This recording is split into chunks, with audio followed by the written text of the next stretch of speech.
Bem-vindos a uma jornada intrigante pela vida e pelo relacionamento complexo de uma figura notável da história, Josefina Bonaparte. Nascida Marie-Joseph Rose Tacher de la Pagerie em 23 de junho de 1763, ela foi destinada a se tornar uma das mulheres mais influentes do seu tempo. No entanto, foi seu casamento com o jovem e ambicioso general Napoleão Bonaparte que a catapultou para os anais da história. No entanto, por trás da fachada glamourosa da vida na corte imperial, estava um relacionamento marcado por desafios, intrigas e, às vezes, até mesmo traições. Acompanhe-nos enquanto exploramos os altos e baixos da vida de Josefina Bonaparte e o seu relacionamento complicado com o homem que mudou o curso da história da Europa.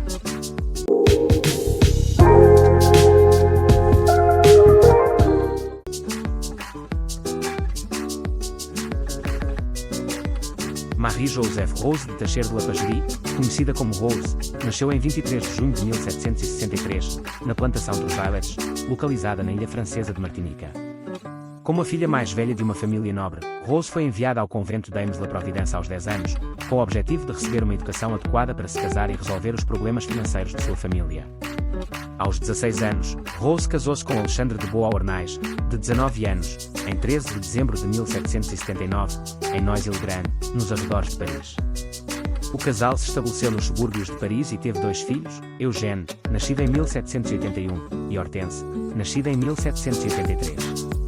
No entanto, o relacionamento enfrentou desafios e culminou em separação em 5 de março de 1785. Após o divórcio, Rose ficou responsável por Hortense, enquanto Alexandre cuidou de Eugène.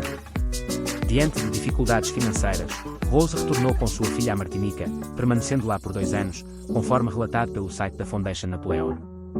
Esses eventos marcaram os primeiros capítulos da vida de Rose, que mais tarde se tornaria conhecida como Josefina, a primeira imperatriz da França ao lado de Napoleão Bonaparte.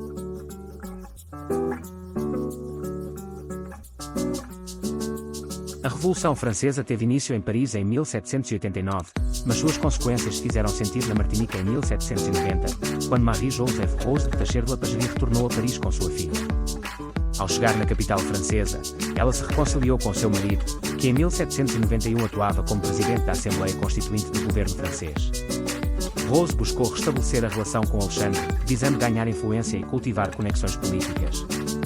No entanto, seu plano foi frustrado quando Alexandre, encarregado de proteger a cidade de Mainz, então parte da França, conhecida como Mayence, falhou em sua missão, resultando na dominação da região por prussianos e austríacos.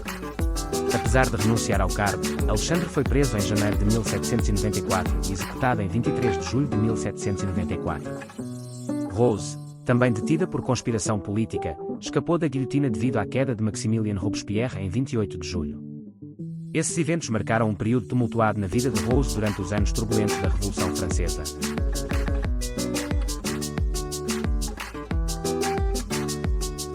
Após receber a liberdade em agosto de 1794, Marie-Joseph Rose de Tacher de la Pagerie permaneceu em Paris, onde conheceu o jovem general Napoleão Bonaparte em 1795. Napoleão, imediatamente apaixonado, a apelidou de Josefina. Inicialmente, ela não demonstrou interesse no general, que era 6 anos mais novo e não tinha filhos. No entanto, a ambição compartilhada compensava o desinteresse inicial. Seu relacionamento com Napoleão proporcionou a Josefina prestígio e segurança financeira, introduzindo-a à alta sociedade. Eles se casaram em 9 de março de 1796. As personalidades dominantes de Napoleão e Josefina tornaram o relacionamento tempestuoso desde o início. Napoleão frequentemente se ausentava em campanhas militares, enquanto Josefina permanecia em Paris para cultivar sua posição social. Os longos períodos de distância complicaram o relacionamento, que foi marcado por infidelidades mútuas. Com o golpe militar de 18 de Brumário em novembro de 1799, Napoleão tornou-se o primeiro cônsul francês, e o casal mudou-se para o Palácio das Tulherias. Josefina organizou eventos memoráveis, mas o novo cargo de Napoleão resultou em mais regalias e despesas, incluindo a aquisição da Casa Senhorial Malmaison, conhecida por seus jardins de rosas e animais exóticos. No entanto, as regalias destinadas a manter sua posição na alta sociedade francesa vieram acompanhadas de atritos no casamento. O charme de Josefina amenizava o descontentamento de Napoleão, que chegou a afirmar que ele ganha batalhas, mas Josefina ganha corações.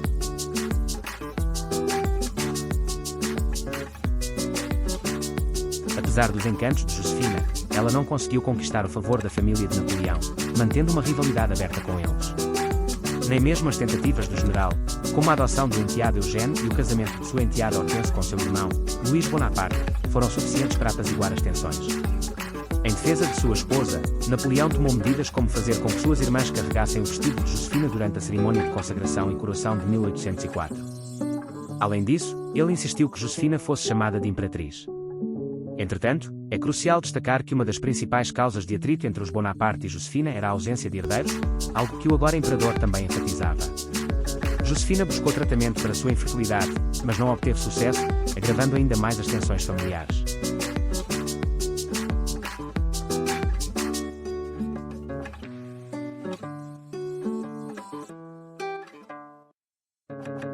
Tudo começou no outono de 1795, quando Napoleão foi convidado para uma festa oferecida por Paul Barras, um dos membros mais influentes do Diretório, a forma de governo adotada durante a Revolução Francesa. Barras, conhecido por sua bissexualidade, astúcia, corrupção e libertinagem, tinha entre suas amantes a viscondessa de Beauharnais, Josefina, que já havia se relacionado com outros homens influentes, incluindo o prestigioso General Hoche. Ao convidar Napoleão para a festa, Barras pretendia colocar o indiscutível talento do jovem general a seu serviço. Na época, Barras estava apaixonado por um jovem que viria a se afogar no rio Sena meses depois, e ele desejava se livrar de Josefina para se concentrar em sua nova paixão. Assim, Barras entregou a viscondessa de Beauharnais ao jovem general, que a aceitou de bom grado, pois já estava profundamente apaixonado por ela. A paixão entre Napoleão e Josefina foi tão intensa que apenas 6 meses após o encontro na festa de Barras, eles marcaram o casamento civil para 9 de março de 1796. Na certidão de casamento, ambos mentiram sobre suas idades. Josefina subtraiu 4 anos, enquanto Napoleão acrescentou 1.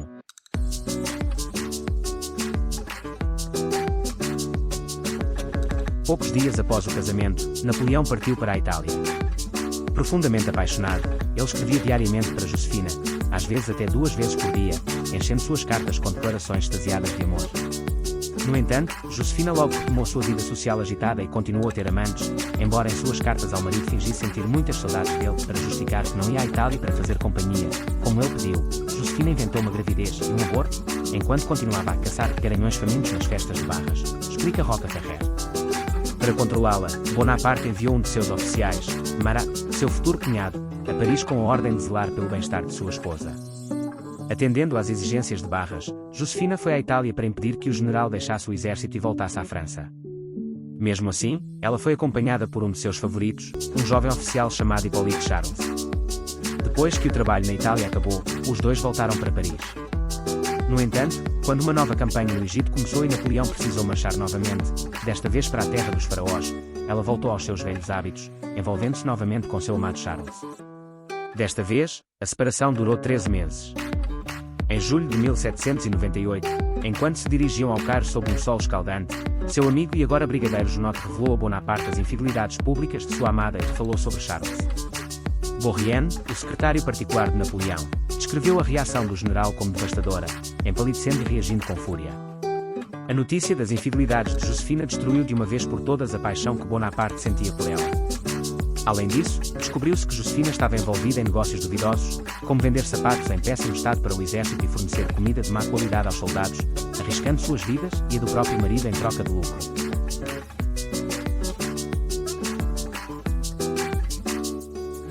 Quando Josefina descobriu que o marido sabia de suas infidelidades e estava prestes a retornar a Paris, entrou em pânico. Foi ao Porto encontrá-lo com Hortensia, filha do casamento anterior, que tinha uma boa relação com Napoleão. No entanto, o general desembarcou em outro lugar e se trancou em seu escritório antes de falar com a família. Curiosamente, a partir desse momento, Josefina começou a amar profundamente Napoleão. No entanto, era tarde demais. Hortensia pediu perdão ao padrasto pela mãe. Surpreendentemente, Napoleão abandonou a ideia do divórcio, não puniu ninguém, mas disse a Josefina que a traição havia matado seu coração e ele nunca mais seria capaz de amar. Apesar disso, eles continuaram a se comportar como marido e mulher para terceiros, mas Napoleão deixou de ser um marido fiel. A situação mudou completamente, ela se tornou uma esposa devotada e leal enquanto ele a traía. O marido passou a maltratá-la, verbalmente e também fisicamente.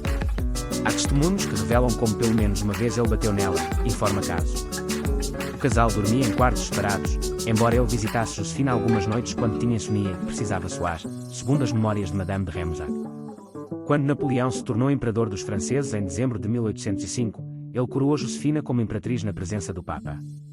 Ela aproveitou a presença do pontífice para também se casar pela Igreja, uma sugestão que foi prontamente acatada pelo esposo. Napoleão continuou com Josefina porque o casamento o interessava do ponto de vista social, especialmente depois que ele foi coroado imperador, interpreta Caso. Além disso, Josefina sabia muito bem o que significava ser imperatriz. A romancista Sandra Guland, autora de Josefina Bonaparte, Sonhos e Confidências da Jovem Josefina, escreve, embora bastante inteligente, ela não tinha realmente um grande intelecto. Porém, de alguma forma, sabia como ser uma imperatriz.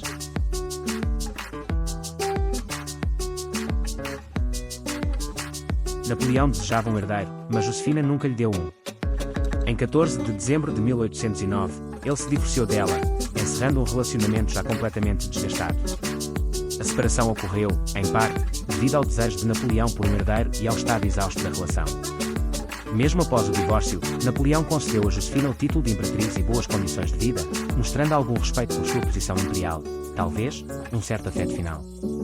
Em 1810, após o divórcio, Napoleão casou-se com Maria Luísa da Áustria, com quem teve um filho, Napoleão Francisco Carlos José, intitulado Rei de Roma. A ideia de um amor apaixonado entre Napoleão e Josefina do início ao fim é considerada uma lenda, pois a relação estava repleta de desafios, infidelidades e desgastes ao longo do tempo. A fama desse romance pode estar relacionada ao facto de que, durante o casamento com Josefina, Napoleão alcançou muitas de suas grandes vitórias, e a separação coincidiu com o declínio de suas conquistas militares. Apesar de todas as complexidades do relacionamento, a história de Napoleão e Josefina é frequentemente romantizada, contribuindo para a narrativa de um dos grandes casos de amor da história, mesmo que envolva elementos de mito e realidade. À medida que exploramos a vida extraordinária de Josefina Bonaparte e seu relacionamento complexo com Napoleão, somos lembrados de que por trás das fachadas brilhantes da história, existem histórias humanas repletas de amor, dor e redenção. Apesar das dificuldades e desafios que enfrentaram, Josefina e Napoleão permaneceram ligados até o fim, cada um deixando uma marca indelével na história. E assim, enquanto nos despedimos desta fascinante saga, somos lembrados de que, mesmo entre os grandes líderes e figuras históricas, o coração humano continua a ser tão complexo e cativante quanto sempre foi.